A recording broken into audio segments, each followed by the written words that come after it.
Released in 2005 on PlayStation 2 and the original Xbox. I see no one mentions games on the original Xbox. Huh. Castlevania Curse of Darkness came to be. The other PS2 entry for Castlevania that I've seen talked about a bit more than Lament of Innocence. Generally, people say this was the better of the two games, but generally still not that talked about and overlooked because I swear 3D Castlevania games generally just get overlooked in favor of their 2D entries. Being said, 3 years after Castlevania 3 Dracula's Curse, returning this time is Hector, who's a Devil Forge master that actually used to work for Dracula but betrayed him. But he's brought into his adventure because his rival Isaac had his wife killed by telling people she was a witch. So Hector is here out for revenge and also to stop any sort of evil scheme that Isaac is trying to pull with this, considering he clearly wants Hector to try to reclaim his dark powers that he already gave up a long time ago. Something I want to mainly point out is that all the cutscenes in this game are actually all pre-rendered as opposed to Lament of Innocence, which use in-game entered cutscenes, which could make them look weird because I swear Leon's hair in Lament of Innocence did not look the best on his model, but we all got pre-rendered so they all look quite fancy and nice, and I'm just surprised they use that for every cutscene. You usually expect that for like certain ones, but not all the cutscenes are generally done like that. There are some in-game ones for like boss transitions kind of stuff, but those are far and few between compared to the more proper cutscenes that are all pre-rendered. The story is way more involved compared to Lament of Innocence. That game actually got a few characters in it, but here we got much more to the bunch.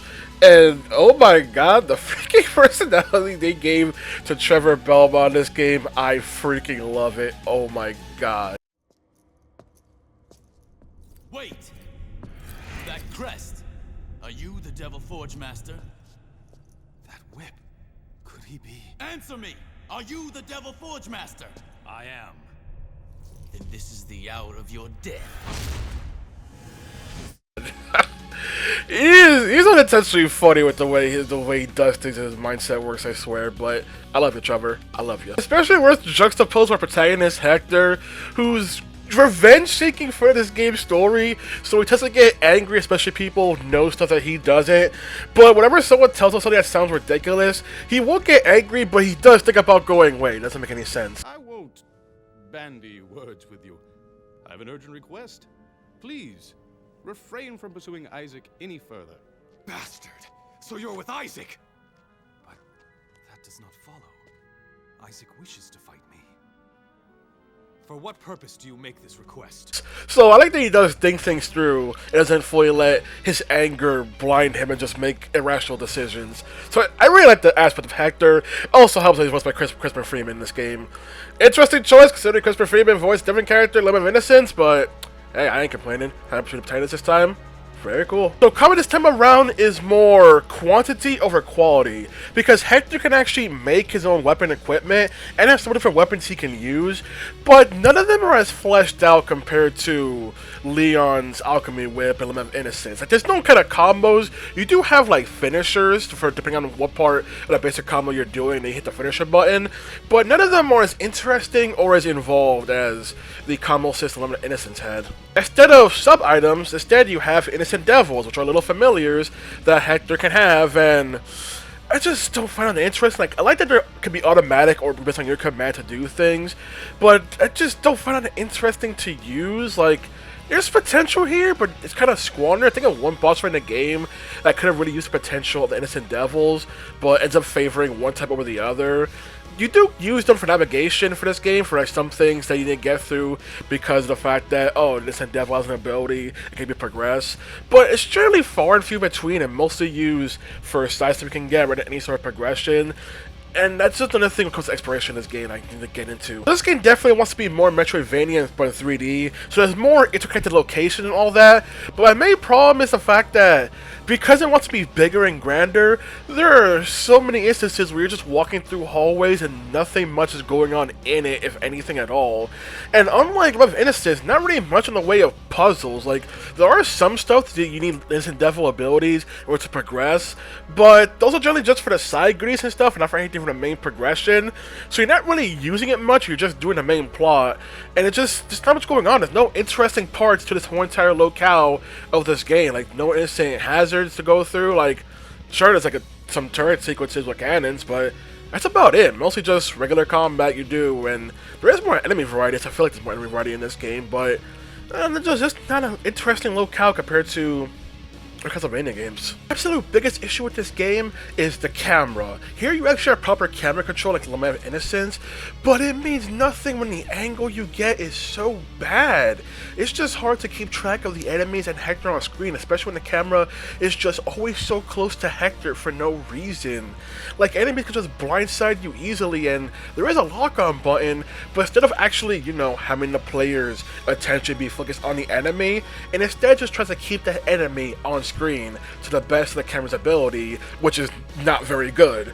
And even worse is that if you defeat an enemy or go to the next enemy, but this will include enemies that spawn from a mile away, so there'll be times where your camera will suddenly just turn 180 because the enemy spawned behind you from a mile away and it wants for you to focus on that rather than probably the door you were already walking towards. Like, this game has shown me that giving the player control over the camera isn't the best thing ever. You just need a better camera. Remember Innocence, you couldn't control the camera, but did a better job at letting the player see the enemy and Leon as well. And I swear this game, part of the bad camera may actually see potential part of difficulty, because I swear there are bosses that actually take advantage of the fact that your camera is so bad, especially trying to rotate it. Like, it is so weird. It's also weird that if the enemy, the thing, such as the enemy is in front of the screen, I'll try to keep focus on that. Even if the enemy, let's say the enemy's behind you, because they're technically on screen, even if they're behind Hector, the camera won't rotate so that way you're facing the enemy, which can be very awkward to try to avoid taking hits.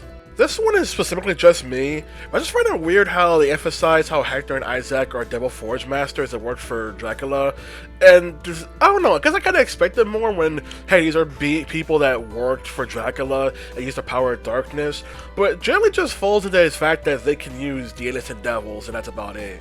Like, I expected more magical abilities from them, especially when Innocence had the orbs to augment his sub-weapons, but here, no, not really. They mostly Hector just used melee weapons, and that's about it for himself. Like, most of the magical stuff is from the innocent devils, which, like I said, generally vary in what they do and quality, but I don't know, I just find that kind of weird. I kind of expected more abilities for Hector. You have an entire skill list, but there's not much in the way of skills in the game at all.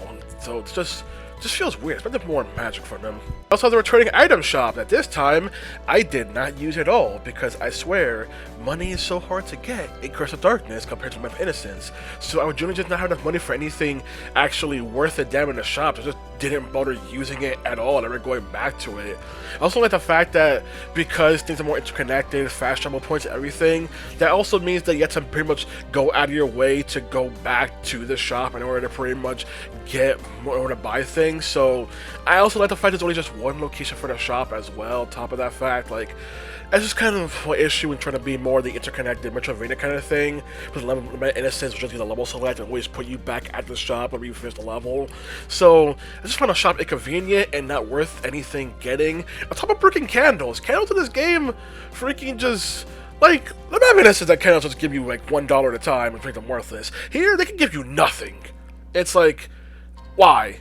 Why be a dick move like that? Why have all these candles, just no reason to ever freaking break them? Like, just have these candles at that point. Like, what's the point? Like, overall, I like Curse of Darkness, but it's just not as good as Lament of Innocence. The combat just feels more dull to do and not as cool as freaking Lament of Innocence combo system with the Alchemy Whip.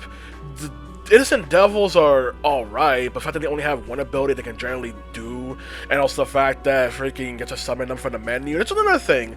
Lament of Innocence had the menu be real time to keep the action flowing. Only for this to basically remove that, so they get to open the menu and use items one at a time. I mean, let's be more specific, take your time, but at the same time, it also breaks up the action, which kind of thing that I felt Lament of Innocence was trying to entirely avoid with the way it did things. But here it just feels like that. And I don't like the summon times it takes for the little Innocent Devil to freaking pop up, whether it be when I'm in a fight or I need to just progress. The fact that I have to despawn and then respawn the whole entire time, it just feels more annoying this time around, that kind of thing. Like, everything just feels downgraded. Like, yeah, the world is more interconnected, sure, but it's not interesting to really go through. There's no interesting really stuff. Well, like, I got the characters more here, and they're more interesting, more kind of the story, more involved stories. So that's pretty cool. But just like the combat just feels more monotonous and dull entirely. Like, there's few bosses in this game that really feel like it takes advantage of the gameplay that Curse of Darkness really brings to the table. Other ones feel like they're taking advantage of the fact that the camera is so bad that players are going to get pot shots from off screen. There's also the fact that some of the controls feel more stiff than Lament of Innocence. Like, dodging just feels incredibly more stiff, like there's more freaking end lag when you do it, which just feels more annoying to pull along. It still works just fine, and you can't get a skill that allows you to do a second dodge right after, but that gives you more input lag, so you're actually more vulnerable after you do it. So, kind of a trade-off, but it just feels like a more stiffer game and more uninteresting world to explore, but the characters involved in the story I feel are better here. Like, it's just like cool ideas that don't feel like they were really fleshed out, especially in the final level that's just you going through hallways for 7 goddamn floors. There's nothing going on, nothing interesting happening in the locale, and it just feels so weird that they would make levels like this compared to the previous game where you had more things you could do and evolve and to try and circumvent. Like, just feels weird, and this is the one that's apparently the more popular one, but people enjoy it more, that's good for them. I enjoy less Lament of Innocence, but it's still a cool game. Setting it 3 as a Dracula's Curse. Pretty cool, since now you got to evolve to Belmont, and also have him be initially antagonistic towards Hector, which was a cool thing to include in this game. But freaking just feels weird how it just feels like it didn't capitalize on the stuff that Lament of Innocence managed to establish, you know? I just wish it built more in the gameplay, but it doesn't feel like it's regressing and trying to add more quantity over the actual quality of what you're doing. Also, just like Lament of Innocence, you can also unlock another playable character to be in the game, highlighting that once again, Lament of Innocence Curse of Darkness are from a freaking bygone era, I swear. Just want to get that noted in.